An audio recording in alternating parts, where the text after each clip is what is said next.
সম্মানিত দর্শক শ্রোতা, পরম সৃষ্টিকর্তা যিনি অসীম দয়ালু, শুরু করছি তার নামে। আজকের বিষয়, জামাত ইসলাম মির্জা ফখরুল ইসলামকে ঠেকাও, বিএনপিকে ঠেকাও।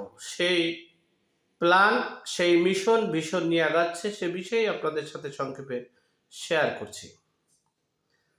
দেখেন, বাংলাদেশে জামাত ইসলামের সম্পর্কে বাংলাদেশের সকল মানুষই কম বেশি জানে।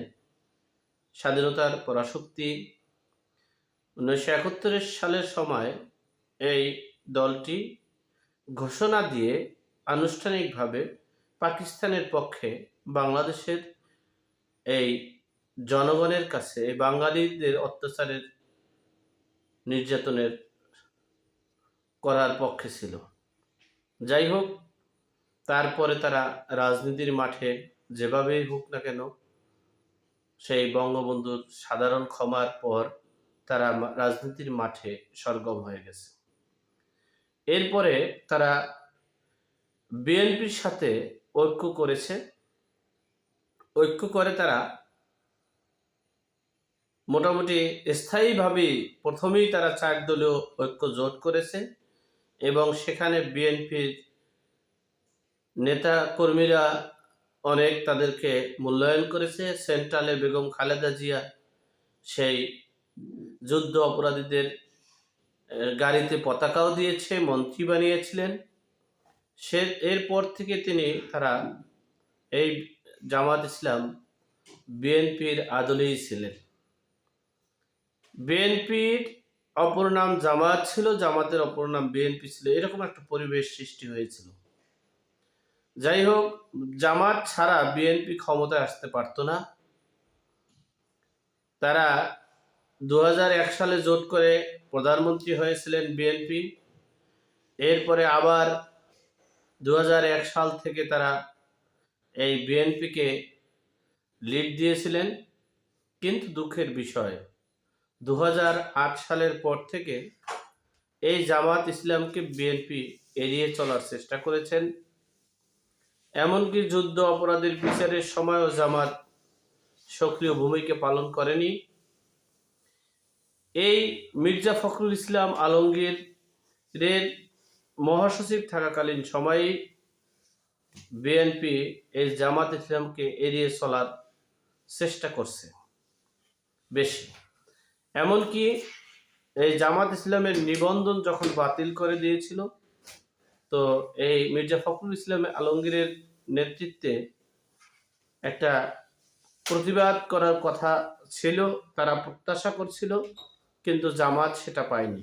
বিদায়ী তাদের ভিতরে যে একটা অন্তর্দ্বন্দ্ব, কলহ, ক্ষোভ ছিল যে আমাদের মাধ্যমে, যদিও আমাদের ভোট ছিল না, ভোট কম আছে, জনসমর্থন কম আছে ছিল, কিন্তু আমাদের ছাড়া বিএনপি কখনোই প্রধানমন্ত্রী নেতৃত্বে যেতে পারত না। সেই বিএনপি যেহেতু আমাদেরকে এইভাবে নেগলেক্ট করছে, আমাদেরকে অবমূল্যায়ন করেছে, সেহেতু সময় তো সবসময় আসে না, সুযোগ সবসময় আসে না। প্রতিটা সেক্টরে, প্রত্যেকটা ডিপার্টমেন্টে, প্রত্যেকটা জীবনে, প্রত্যেকটা লাইফে সুযোগ একবার আসে। সেই সুযোগটা যদি হাতছাড়া করে ফেলে, তাহলে আর সেই সুযোগ পাওয়া যাবে না। তো জামাত ইসলামের হয়তোবা কোনো ইসলামী প্রতিষ্ঠান বাংলাদেশে এখন পর্যন্ত, ইসলামী রাজনৈতিক দলগুলো সক্রিয় এককভাবে তো দূরের কথা, সকলে জোট করেও সম্ভব না। তারপরও যতটুকু শক্তি এবং সামর্থ্য এবং তাদের যে একটা ক্যাপাবল হয়েছে, সেই সুযোগটা যদি তারা কাজে না লাগাতে পারে, তাহলে তাদের জীবনে আর কোনোদিন এই রকমের সুযোগ আসবে বলে মনে হচ্ছে না। যাই হোক, সেই জন্যই এখন প্রতিশোধ নেওয়ার একটা পালা। কারণ হচ্ছে, বিএনপি কে কোনো প্রশাসনিক রাজনৈতিক দলগুলো তাদেরকে পরোক্ষভাবে তাদেরকে পছন্দ করে না এবং তাদের ভোটও অনেক কমে গিয়েছে, যে কোনো কারণেই হোক না কেন।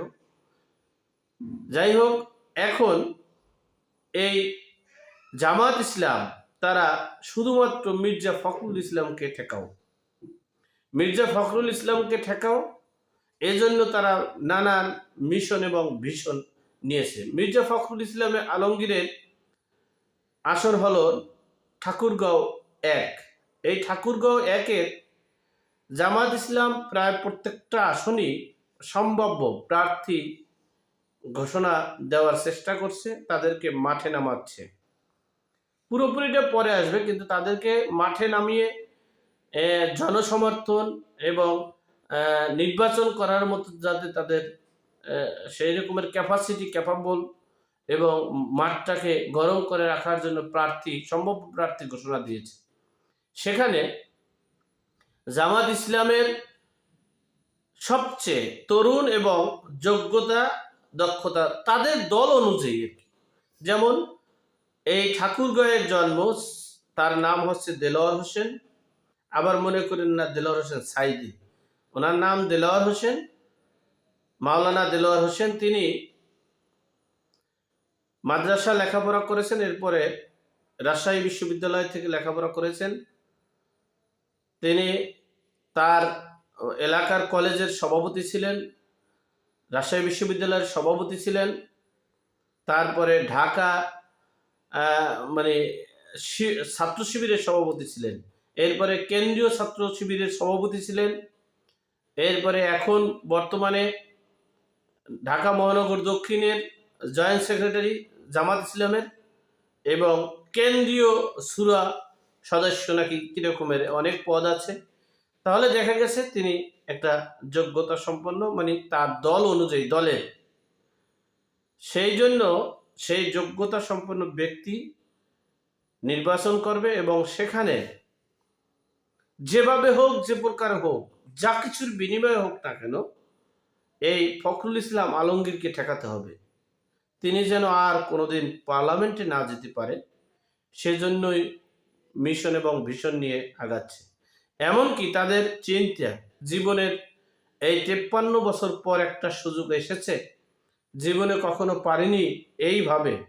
যদিও তারা ক্ষমতায় ছিল, মন্ত্রী ছিল, জাতীয় সরকারি পতাকা ছিল, কিন্তু তারা এইভাবে এই 25 সাল 24 সালের মতো তারা এইভাবে মাঠে কখনোই কার্যক্রম করতে পারেনি। যদিও তাদের নিবন্ধন এখন পর্যন্ত নিষিদ্ধ, তাদের রাজনৈতিক দল হিসেবে নিষিদ্ধ, তাদের প্রতীক নাই আইনগতভাবে, তারপরও তারা বাংলাদেশের এখন সকল প্রশাসনিক কার্যক্রম, প্রশাসন সবকিছু এই জামাত এবং ছাত্র জনতার উপরে নির্ভরশীল হয়ে দেশ পরিচালনা করছে। যাই হোক, সেই সুযোগটা তারা যেভাবে হোক না কেন তারা কাজে লাগাবে। আর যেহেতু তাদের যে আজকের করুণ পরিণতি, এটা একমাত্র বিএনপির কারণেই হয়েছে। তারা যদি আজকে আওয়ামী লীগের সাথে জোট করতে পারতো, আওয়ামী লীগের সাথে ঐক্য করতে পারতো, তাহলে হয়তোবা তাদের এই নিবন্ধন বাতিল হতো না, তাদের সমস্যা হতো না, তাদের অনেক কিছুই থেকেই তারা দায় মুক্তি পেত।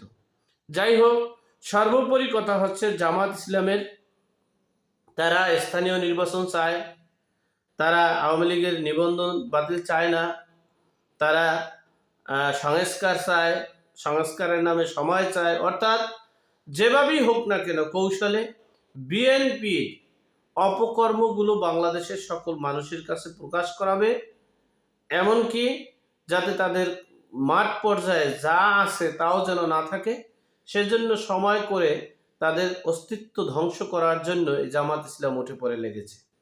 যাই হোক, সর্বোপরি কথা হচ্ছে এই বিএনপির সিদ্ধান্তহীনতার কারণে, সঠিক সিদ্ধান্ত না নেওয়ার কারণে, সঠিকভাবে রাজনীতির পথ চলতে না পারার কারণে আজকে বিএনপির অবস্থা খারাপ, এবং বিএনপির কারণে দেশের জনগণ এবং দেশের সার্বিক পরিস্থিতি এই করুণ হওয়ার একমাত্র মাধ্যম হচ্ছে বিএনপি। যাই হোক, আল্লাহ আমাদের সকলকে সঠিক জ্ঞান দান করার তৌফিক দান করুক। আমিন।